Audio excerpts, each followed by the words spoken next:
Hello, everyone. Welcome to the second annual Global Goddess Fest, a week-long virtual festival to inspire, activate, and connect female leaders, entrepreneurs, and creatives worldwide. So today, I'm beyond excited to have Suki here with you all. Suki and I met in India last spring, so it was like last March, and we met while being on a panel for International Women's Day. And so we both got to speak at KISS, Kalinga Institute of Social Studies. And it was just, as soon as we saw each other, it was like, oh my goodness, who are you? And just deep soul sister. And then as I got to discover a little bit more about who she is and what she's doing, I knew that she had to be on the Global Goddess Fest and share some of her passion with you all. So thank you so much for being here. And you're tuning in from Switzerland. I am. I'm sitting in Zurich in Switzerland right now, but the point to note is that I keep a foot in India, Mumbai, India, and live between Zurich and Switzerland and India. And yeah, coming back to the point of meeting you on International Women's Day, I think there was definitely a divine meeting and at a school that means so much. It was one of the world's largest tribal schools in the world, in terms of the work that they do for those incredible children, 27,000 of them. They feed them, they school them, they educate them for free. I think we had a lot to learn from that institution and those children, and the 11,000 girls that were sat watching us and listening to us. And in that moment in itself, what a responsibility. What words are we going to share with those young women on International Women's Day? What have we learned? I realized just how much I have learned and how much I have yet to learn. And I think that for me is the ultimate essence of what the global goddess mindset is, to forever, to keep on learning and sharing and reflecting. And to give. Yeah, definitely.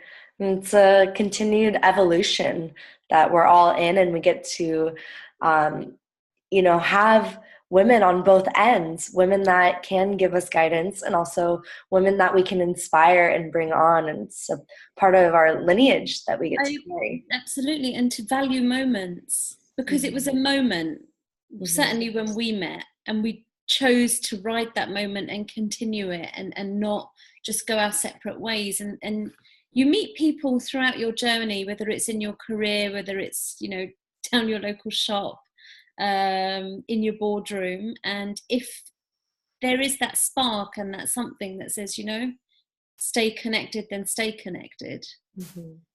Those two words changed my life when I met my husband. You don't know which way you're going to go, but living your life for you, you have to listen to your inner voice. And it's fully heart and mind, not one or the other. Yeah, so powerful. So I want to backtrack just a little bit to tell our viewers who you are, because obviously they're seeing you and seeing this magnificent goddess here. But some other information for everyone that's tuning in. So Suki is the country head for Fashion Revolution India, which we'll be diving into what Fashion Revolution India is. But basically, they're building a dynamic operation nationwide and interstate.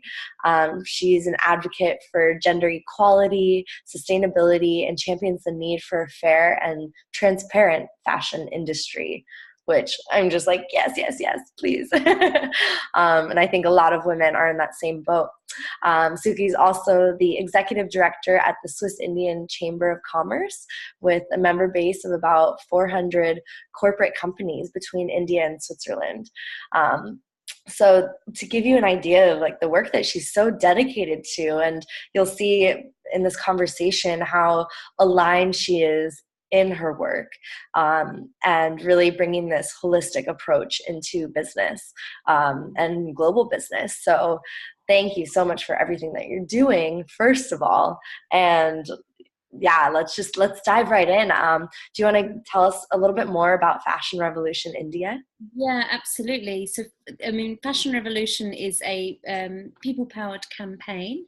It was actually two. So the way I'm going to explain this is to say that these are other people's thrones, and I'm just wearing a crown for them to sort of continue the legacy of the work that they've initiated and to sort of make our mark in the world in whichever way it might be. And there's two things I do ultimately for work. One is heading Fashion Revolution in India. It's a campaign that was born out of something quite tragic, actually. Some of you might have heard of the Rana Plaza disaster in Dhaka in Bangladesh in 2013, when over 1,000 people died in one day, in one moment, when a factory collapsed. And the people working in that factory were complaining about the safety of their working environment on the build up to that day. Their voices were not heard. So our campaign is ultimately a voice, not just for them, but for others around the world, to prevent such tragic disasters. Ursula de Castro and Carrie Summers were the founders of Fashion Revolution. And in 5 years, we have grown into 100 different countries now. So clearly people have been affected by such a tragic disaster. And more and more people are joining year on year. Sorry, excuse me 1 second. Sorry. Okay. I'm so sorry. 1 second.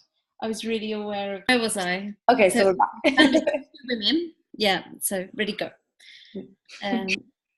So the founders of Fashion Revolution contacted me when I was living and working in India and asked if I could jump on board. And I actually had a full-time job at the time when I took Fashion Revolution on. It was completely pro bono and it's volunteer-led. And 4.5 years later, I'm still part of the organisation, and it's no longer just being volunteer-led now.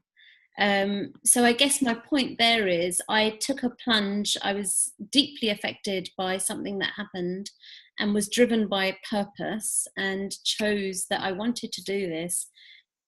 But very realistically, talking to the founders about how much time I could commit and could not commit. They had a belief in me because we had an existing relationship and interests were, we knew each other's interests and commitment to sustainability. So they believed that I could do this. And at the time, I wasn't so sure. I was working between Germany and India. So how can I take on such a responsibility for such a powerful campaign with such a purpose and at the same time commit the time and dedication that I needed to my job? Time management is key. Being very organized, and also a bit chaotic. It's okay if things don't always go to plan. You've got to be a little bit fluid and a little bit flexible. And so that global goddess mindset really came into play, because here I am between different countries trying to serve, trying to really give fruit to a campaign that really needs a lot of time, and it means so much. And it's not about me as an individual, but it's about a cause that's affecting not just the environment, but people that are working in the garment industry. So there's a lot to take on, and I decided not to think about it too much and just do. And I think that was the key to the success of developing Fashion Revolution India. We're still in embryonic stage in terms of the work that we've got to do. So I knew that we're running a marathon here. Mm-hmm. There's no short sprint involved. So very much baby steps. There were often lots of inquiries from press and people and partnerships. And I learned really how powerful it was to say no in those moments. And those things didn't matter. They served the short term, but they didn't serve the long term, and it was just time, energy going into certain areas that wasn't in line with our goal. So being focused and seeing the bigger picture was key to the development of Fashion Revolution India. Mm-hmm. And we now have a team working across India, in the north, south, east, west, and central India. Some have been with us for a number of years just as volunteers, and hats off, I salute them. But I tell you something, all of our volunteers bar one are women, which is quite interesting. Mm-hmm. Now I'm wondering, is that because it's representative of the textile industry as a whole, where we've got 80+% of people that work in the textile industry that are women? Is it reflective of that, or is it just that women are more likely to volunteer than men are? I'm not sure. Mm-hmm. But that's a study, and that's a bit of research that I certainly want to go and do. And it's every day I get an inquiry or an email, and I'd say 9.8 out of 10 times, it's what, 98% basically. Yeah. Wow. So it's an interesting campaign. We're banging on some big doors, but we're galvanizing a movement, and we're growing strong. I'm really proud of the work that we're doing, but look, I see myself as being one small part of the big picture. But there's a certain strength in leadership that it's taken to develop the team and the program and what we're doing in India, because it hasn't been an easy ride. It really has not. Mm-hmm. Yeah, and I think that's such an important topic to talk about, is really the strength of women. And sometimes, and I think it's been kind of programmed in through history, is to get into the softness of being a woman and this and that. But if we're looking at really successful females that are making changes in the world, they're not really just wearing their fuzzy slippers hanging out at the beach every day, right? Yeah. And so, bringing in that sort of motive. What? I said, I hope not. Nice thought though, fuzzy slippers on a sandy beach. Right, maybe a separate occasion. But really highlighting the dedication, and when you do get inspired, when you do feel like you see a problem and you feel passionate about being a spoke on the wheel that is moving in a direction to change it. None of us are going to be able to do it on our own. And yet, if that spoke needs to be strong. It needs to be sturdy. I fully agree with that. And I've got to say, one of the keys to the strength is, I think time has really got me to sort of reflect and think about how I'm going to respond rather. I respond rather than react. I think that's been crucial. And I'd love to share with you that I, as a leader, as somebody in a position of leadership, I look at who I admire and am inspired by. And my strength doesn't come from being necessarily, the typical macho idea of what strength is, being perhaps really bold or loud or strong or dominant or whatever it might be. My strength has actually been more on stop, take a step back, listen, hear them, guide them, like really hear them, because the trickiest situations that I've come across in the workplace from a number of my team, and I've had to take bold steps, as and let some team members go. And some volunteers, how do you let a volunteer go? They're volunteering.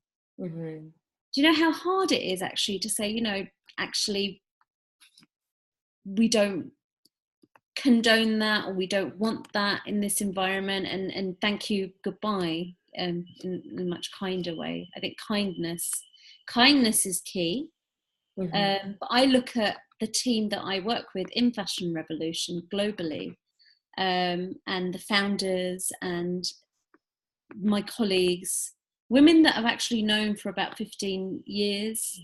There's a woman in particular, and I'd love to name check her right now, but Jocelyn Whipple, she's part of the core team of Fashion Revolution, and she is forever, she's always behind the scenes working away, everyone's pillar, everyone's strength.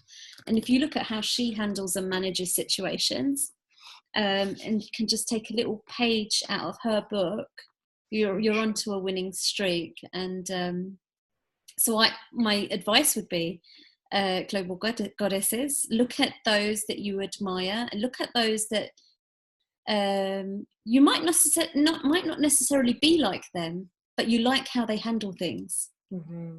And if you want to have just a token of that ability to handle situations in a fair and a good and a kind and a strong and perhaps bold way, learn from them, turn to them, lean on them. Definitely. And that the notion of really understanding and even taking time and energy to figure out who are those women in your life. Really, like, you know, and if you don't have those women, who would they be like? You know, what pieces would they create into this inspirational image for you to be moving in every single moment and trying to come into alignment with that? Because I think it almost is even a reflection of your higher self. Yeah, it evolves you. Mm-hmm. It really does evolve you. And I think if we look at the word goddess for a moment, there's this presumption. People think, you know, she's got it together. You have all the answers and it's all within you. And, you know, yes, it is within you, but sometimes you need triggers or people to come into your life, to cross your path, to sort of trigger a certain energy for, or to be educated from. You know, you need that trigger sometimes just to find your own flow in a situation.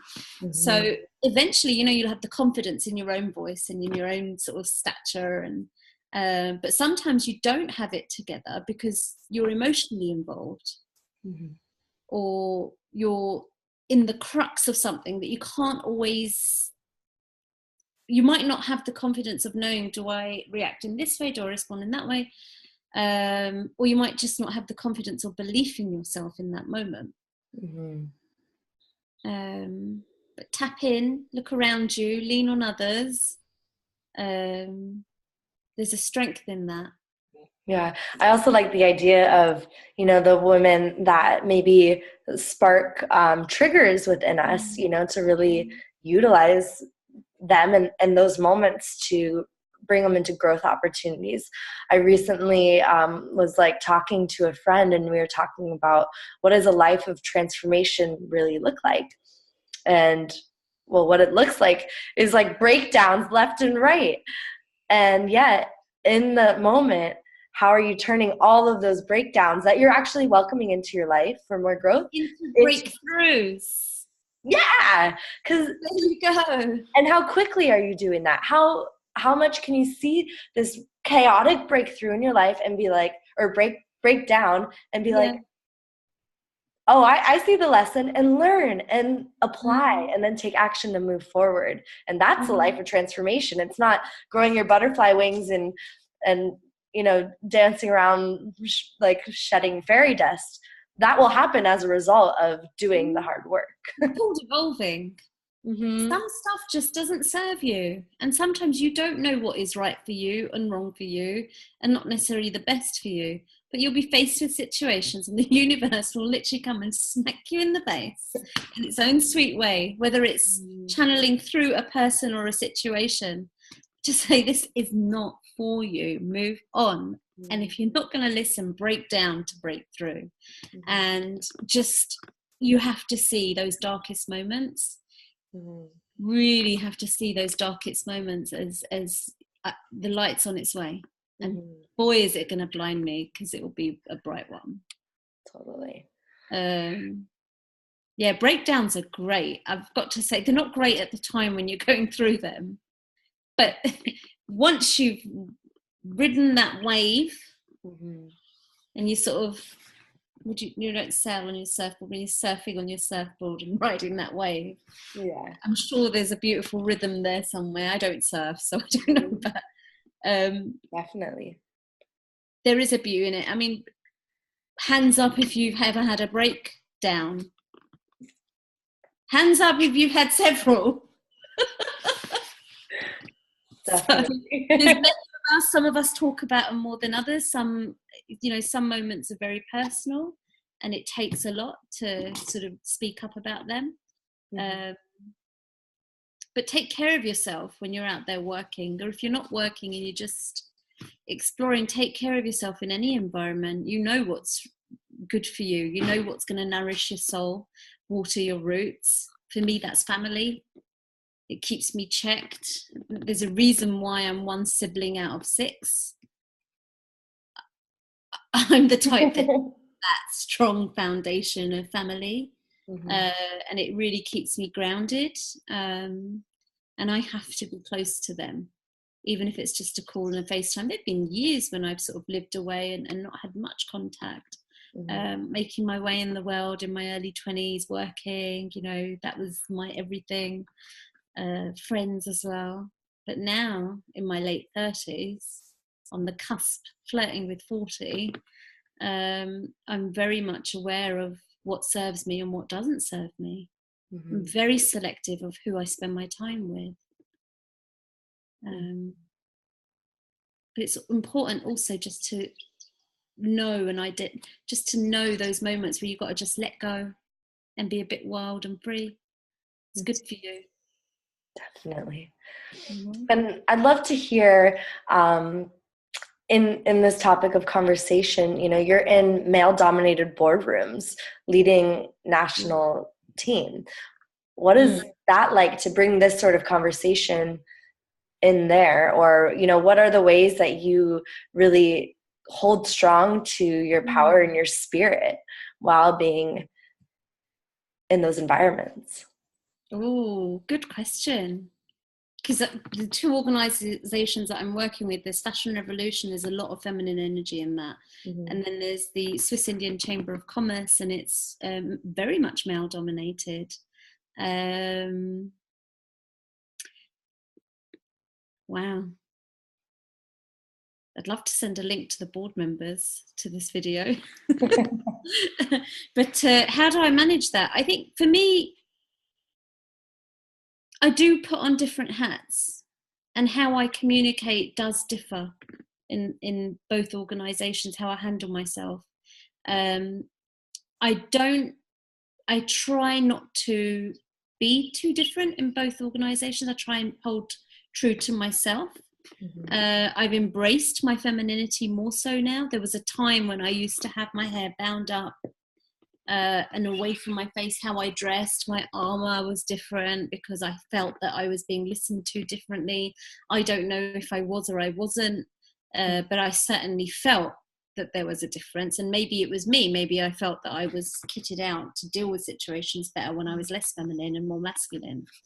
But you can just see through photographs of how I'm holding and conducting myself in these male-dominated environments, and how I've evolved over the years. Obviously, I'm working with the chamber now, and I've got to commend the board that I'm working with. They do listen, We've got one woman on the board, and the rest of the chants are all gentlemen, and they are they're lovely guys. They listen. We're not faced with many obstacles, but my working experience as a whole over the years across the board, I have faced many challenges. And if I look back now and tell my 20-something-year-old or even early 30-something-year-old a thing or two, I would say, don't change, just own it, be yourself. It's okay, wear the dress with florals. Just say what you mean and mean what you say. And it's okay to be emotional and sensitive. Own your sensitivity and own your emotion. Just know when to handle. Just know who is before you and how to address them. And don't be silent. Your voice. It's okay that you've got an opinion. Don't be silenced, because at some point you'll pop. Don't put a cap on it. Filter it maybe, but don't put a cap on it, I would say. And there have been times where I've literally zipped up, and I'm learning to use my voice more even now. I think people that know me would think she's learning to use her voice more. Really? It really is. It's not something that you just switch on and off just like that. There are times where I will go into my shell and it's very hard to come out. Maybe that's when I'm just observing behavior and thinking about my tactic. Not sure, but survival is if people have, I think somebody I was speaking to was referring to their workplace or where they live as, you know, here we have to survive. Do you want to survive or do you want to live? You know, you might be surprised. So when I come across some women that are captive to their own masculinity, you know. So they are so masculine, and that's how they've had to be to get where they have, you know, to reach those rungs of the ladder where they have. And I understand that. I fully do. But is it serving you now? And maybe they need to adjust a bit. So now I do walk into the office and my boardrooms with my florals and my hair out and my lipstick on because it doesn't bother me anymore. I own it. For me, it's my armor now. And if you don't like it, look the other way. I love that. Appearance is a big thing, has been a big thing for me. I struggled for decades. So I can say decades now because I've been working for over 20 years, but I really struggled with how I looked in the workplace. And I'm sure a lot of women do. So global goddess mindset, own it and enjoy it. You know, obviously there's certain codes of conduct that you've got to abide by in the working environment. I wouldn't say necessarily walking in with your flip-flops and your bikini would be a good idea, but but certainly if you want to go for your florals, if you want to go for a bit more femininity, do it. Just be yourself. It's good enough. Your work will shine through. It really will. Stay focused on your work. Do well. Keep your head down and get your grind done, and then head up and enjoy it. You're there for a reason. Someone chose you for a reason. You chose that place for a reason. Add value to it. Maybe you've got people that are looking up to you in that work environment and you can really inspire them and trigger those little changes in them.